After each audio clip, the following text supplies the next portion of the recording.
The night sky over Japan was calm, almost deceptively peaceful.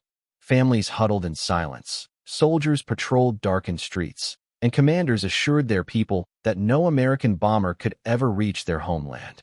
After all, Japan was an island fortress. Thousands of miles of ocean kept it safe. But then it happened. From beyond the horizon came a sound. Low, steady, commanding. Eyes turned skyward. And there, cutting through the moonlit clouds, appeared shapes unlike anything the Japanese had ever seen. Massive silver wings gliding at 30,000 feet, untouchable by flak, unreachable by fighters, each carrying a payload of destruction larger than anything imagined. It wasn't just another bomber. It was a new kind of war machine, the Boeing B-29 Superfortress. And in that moment, Japan's illusion of safety shattered forever. The empire that had once dominated the Pacific now faced the terrifying reality. America had built a giant that could fly higher, faster, and deadlier than anything before. This is the story of the weapon that stunned Japan, turned the tide of war, and brought destruction raining from the heavens. The night was quiet over Tokyo Bay. The city lay draped in uneasy silence, as if even the wind had forgotten how to move. Soldiers patrolled the darkened streets, their rifles slung carelessly on their shoulders, while families huddled in blackout homes, whispering rumors of another raid.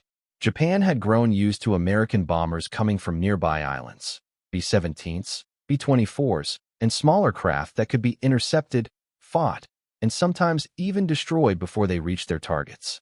But what they did not know, what they could not yet imagine, was that something entirely new was already on its way. At first, it was only a low hum. Faint, distant, almost ghostly. Some dismissed it as thunder.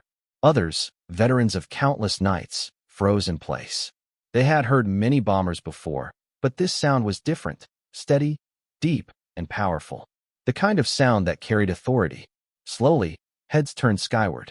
And there, in the faint glow of the moon, appeared silver silhouettes gliding above the clouds, so high that Japanese anti-aircraft spotters had to crane their necks until it hurt just to catch a glimpse. These were not ordinary bombers. They were massive, majestic machines unlike anything the Pacific War had seen.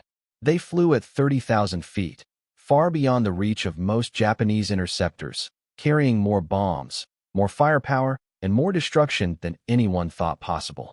For the first time, Japan was staring at the future of warfare, the Boeing B-29 Superfortress. To truly understand how terrifying this moment was for Japan, you must first understand the war that came before it. Since 1941, the Japanese Empire had fought with unshakable pride, conquering territory after territory, moving like a storm through Asia and the Pacific. Their navy was feared, their army relentless, and for a time, they seemed unstoppable. But America, though wounded at Pearl Harbor, was not broken. Instead, it was awakening. Factories roared, assembly lines glowed, and innovation became America's deadliest weapon. Japan believed distance would protect it. Its cities lay far across the vast Pacific Ocean, and no ordinary bomber could make the journey, drop its payload, and return alive. America's heavy bombers like the B-17 Flying Fortress had range, but not enough to strike Japan itself without great risk. And so, for much of the early war, Japan's homeland remained untouchable. Its people grew confident. Its leaders boasted that no American aircraft would ever darken the skies of Tokyo. But in secret, behind closed hangars and guarded airfields, American engineers were designing something revolutionary. The Boeing B-29 Superfortress wasn't just another plane.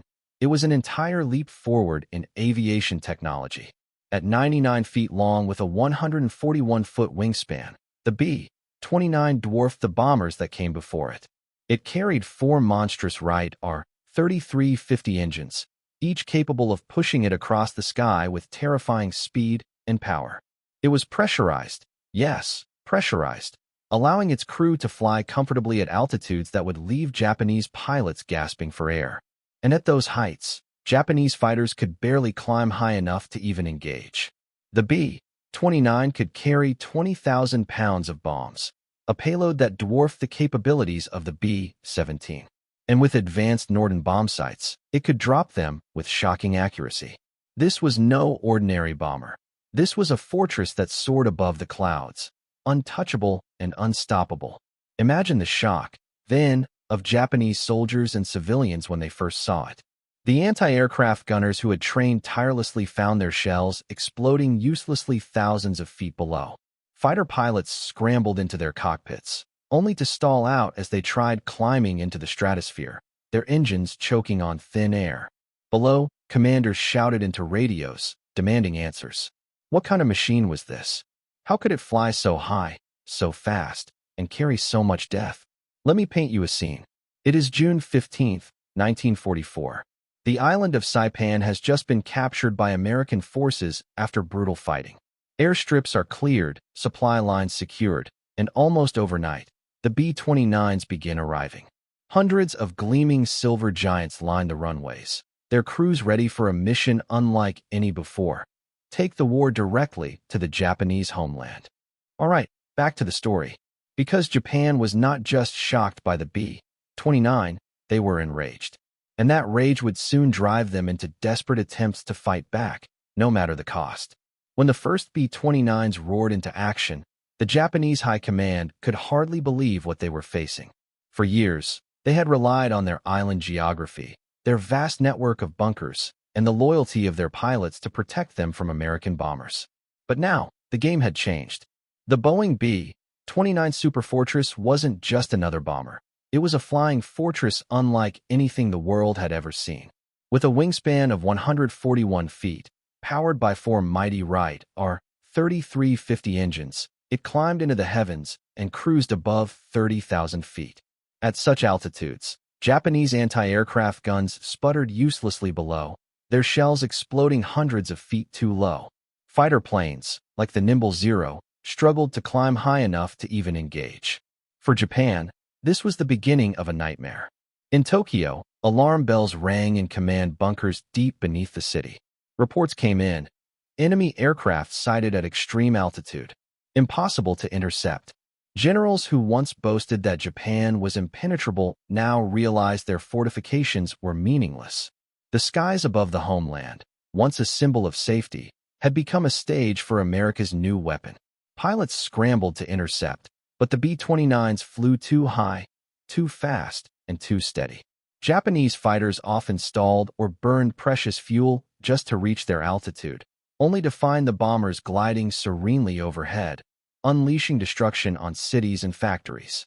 Even when Japanese planes did reach them, the B-29s were bristling with defensive firepower, 10.50 caliber machine guns mounted in remote-controlled turrets, covering every angle of attack. For the first time, Japanese pilots described the sensation of fighting a giant in the sky, one that refused to fall. The initial missions were long and grueling. Crews flew from secret American bases in India and China, traveling thousands of miles over mountains, jungles, and enemy territory. Many planes never made it back, falling prey to storms, fuel shortages, or mechanical failures. Yet those that did return carried news that electrified Washington. Japan was within reach. By mid-1944, the U.S. had secured the Mariana Islands, including Saipan and Tinian. These tiny dots of land became launch pads for the full fury of the B-29 campaign. From these bases, the bombers could now strike the Japanese home islands directly, with shorter flights and heavier payloads. And so began a campaign that would burn Japan from the skies. Ordinary Japanese civilians, who had been fed endless propaganda about the empire's invulnerability, now watched in terror as the superfortresses rumbled overhead. Unlike the scattered raids of earlier years, these were not small pinpricks. They were full-scale assaults designed to break both industry and morale. The first waves targeted aircraft factories, steel mills, and oil refineries. Workers who once toiled confidently in the war machine of Japan now looked up and saw destruction raining down on their heads. Panic spread. Shelters overflowed. Entire districts emptied at the sound of sirens. The Japanese government tried to maintain control, promising that the B-29 would be stopped, that new weapons were coming, that the empire would never fall. But every night, the thunderous roar of the bombers returned, and every morning, citizens awoke to find another neighborhood turned to ash. Desperate to respond, Japan threw everything it had at the intruders. Anti-aircraft gunners fired blindly into the sky, filling the darkness with explosions that never seemed to hit. Fighters were ordered to climb to suicidal altitudes, their engines screaming, their guns blazing. Some managed to cripple a bomber or two, but losses were devastating. And then came the most desperate measure of all, the kamikaze tactic. If fighters could not shoot the bombers down, they would ram them out of the sky. Pilots, barely trained, hurled themselves against the massive wings of the B-29s in flaming final acts of defiance. Some bombers were lost this way, their wreckage scattered across mountains and seas. But for every one destroyed, dozens more continued on to their targets. The Japanese High Command understood the cruel reality. The Superfortress could not be stopped by conventional means. At first, the U.S. focused on high-altitude precision bombing, striking military factories and infrastructure. But the jet streams above Japan, with winds over 200 miles per hour, often scattered the bombs far off target. Frustration grew as factories remained intact. Then came a decision that changed everything. Under the command of General Curtis LeMay, the strategy shifted from precision to area bombing, massive firebombing raids designed to incinerate entire cities. If the bombs couldn't destroy individual factories, they would wipe out entire neighborhoods of workers, crippling production and breaking morale. And so, the B-29s were modified to carry incendiary bombs, clusters of napalm and magnesium designed to ignite upon impact. When the first firebombing raid hit Tokyo in March 1945, the results were apocalyptic. Over 100,000 civilians perished in a single night. Wooden houses erupted like torches, firestorms roared through narrow streets, and entire districts vanished in oceans of flame. Survivors described the city as hell on earth. Japan was not just stunned now, it was horrified. For the Japanese people, the arrival of the B-29 was more than just a physical threat, it was a psychological assault. Every time the silver giants appeared in the skies, it reminded them that their empire was no longer untouchable. Fear seeped into daily life. Conversations turned from victory to survival. Even the most loyal citizens began to wonder how long the empire could endure. Meanwhile, in America, the B-29 became a symbol of hope, of industrial might, of a nation determined to end the war. Newspapers printed photos of the massive bombers, calling them the giants of the sky. Factories worked around the clock to produce more of them, while thousands of young men volunteered for the dangerous missions. For every man who climbed aboard a B-29, there was the knowledge that they carried the weight of history on their wings. By the summer of 1945, Japan was burning city by city. Osaka, Nagoya, Kobe, all reduced to rubble by the relentless raids. Yet the empire still refused to surrender. The B-29 campaign had broken Japan's industry, shattered its defenses, and killed hundreds of thousands. But Tokyo's leaders clung stubbornly to the dream of victory or honorable death. And so, America prepared to use the B-29 in a way no one had ever imagined before. A weapon so powerful, so devastating, that it would change warfare forever. The Superfortress would not only burn cities, it would carry the device that ended the war. By the summer of 1945, Japan was a nation teetering on the edge of collapse. City after city lay in ruins. Millions of civilians had been left homeless, and factories had been reduced to twisted steel and ash. Yet the leadership in Tokyo still clung to the dream of resistance. 100 million died together, they declared, urging their people to fight to the last breath. But America was preparing to unleash a storm unlike anything the world had ever seen. And at the heart of that storm was the Boeing B-29 Superfortress. From the outside, the B-29 looked no different than the countless bombers that had already darkened Japan's skies.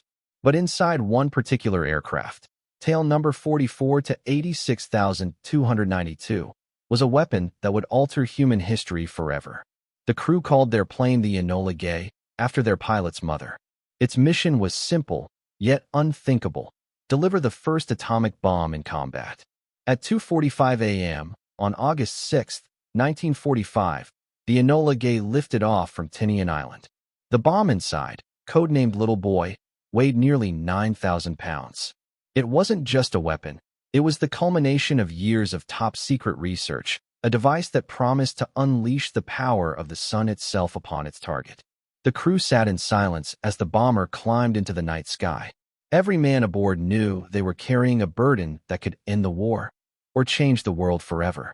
At 8:15 a.m., the city of Hiroshima lay peacefully beneath the morning sun. Workers marched to factories, children walked to school, and soldiers prepared for another day of defending the empire.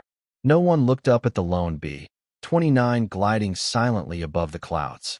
After all, air raid sirens had become routine, and the Americans usually came in hundreds, not just one. The bomb bay doors opened. At exactly 8:16, little boy fell. 43 seconds later, the world changed. A blinding flash lit the sky, brighter than 1,000 suns. In an instant, the heart of high. In less than a minute, Hiroshima was gone. Over 70,000 people were killed instantly. Tens of thousands more staggered through the ruins, their skin burned, their voices crying out in agony. Survivors called it Picadon, flashboom, for there were no words to describe what they had witnessed. For the crew of the Enola Gay, the sight was both awe-inspiring and horrifying. "My God," one whispered, "what have we done?" The news reached Tokyo within hours. Hiroshima had been obliterated. An entire city had disappeared from the map. Yet even then, the Japanese leadership refused to surrender. Some argued it was an exaggerated report. Others insisted the empire could endure even this. America's message was clear: surrender unconditionally or face more destruction. Tokyo's reply was silence. So the B-29s prepared again. 3 days later, on August 9, 1945, another B-29 boxcar took off from Tinian. Its payload was even deadlier, a plutonium bomb codenamed Fat Man. The intended target was Kakura, but heavy cloud cover forced the crew to switch to their secondary objective, Nagasaki. At 11:02 a.m., the bomb fell. The explosion tore through the industrial heart of the city, vaporizing everything within 500 meters. The hills surrounding Nagasaki trapped the shockwave, amplifying the destruction. Nearly 40,000 people were killed instantly, with tens of thousands more perishing in the days and weeks that followed. In just 3 days, 2 cities had been reduced to ashes. For Japan, the illusion of invincibility was shattered forever. Inside the imperial palace, silence reigned. Emperor Hirohito, who had remained a distant figure throughout the war, now faced an impossible decision. Advisors urged him to continue fighting, to sacrifice the nation in one final blaze of glory. But the emperor had seen enough. For the first time in history, the voice of a Japanese emperor would be heard by his people. On August 15, 1945, Hirohito's message was broadcast across the nation: Japan would surrender. His words were carefully chosen, but their meaning was clear: we must endure the unendurable and suffer the insufferable. The war was over. For the Japanese people, the shock was beyond comprehension. Not only had their empire fallen, but it had fallen to a weapon that defied imagination. Survivors from Hiroshima and Nagasaki stumbled through ruins that looked more like nightmares than cities. Entire families had vanished. Ancient shrines, bustling marketplaces, schools, and hospitals, all erased in an instant. The once proud empire that had dared to conquer Asia now lay humbled, its people staring into a future clouded by fear and uncertainty. And for America, the B-29 had achieved what no other weapon could. It had forced Japan's unconditional surrender, bringing World War II to its end. The Boeing B-29 Superfortress had proven to be more than just a bomber. It was the ultimate symbol of American industrial might, engineering genius, and strategic power. It had flown higher, farther, and deadlier than any aircraft before it. And in doing so, it had rewritten the rules of warfare. But its legacy was also one of haunting questions. The same plane that had dropped food and medical supplies to starving prisoners also delivered the deadliest weapons mankind had ever known. To this day, debates rage over whether the bombings were necessary, whether Japan was already on the verge of surrender, whether the lives saved outweighed the lives lost. For those who flew the B-29s, the memories never faded.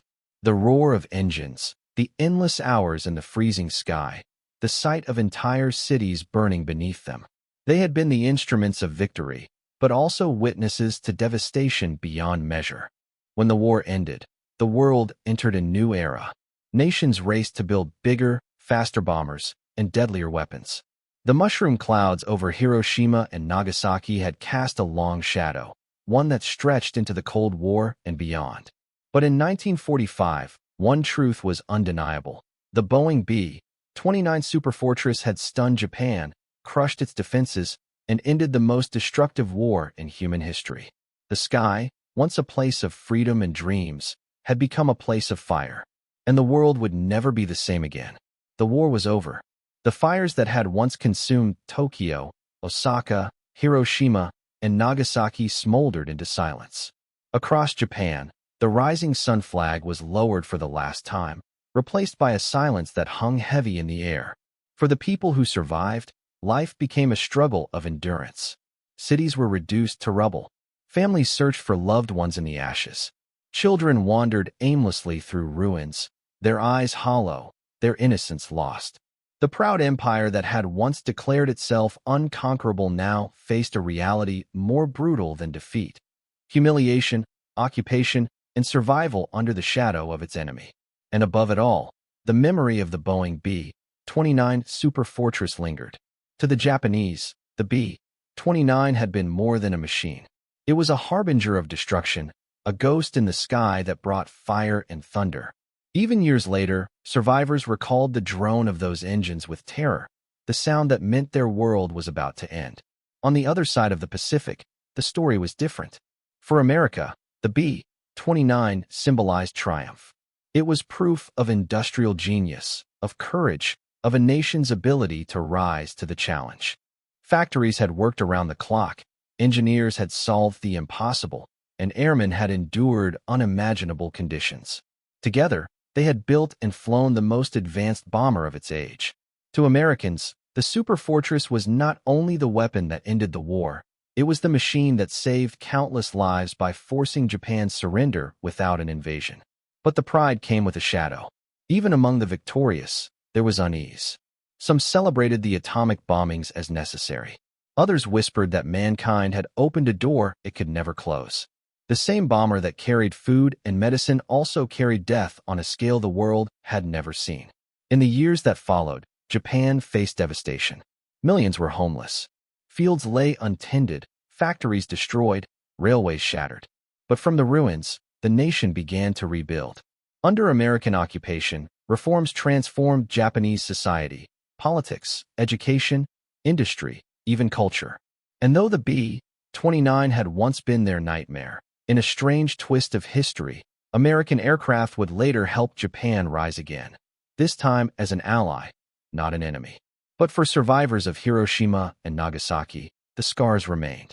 Burned skin, radiation sickness, the loss of entire families, these wounds never healed.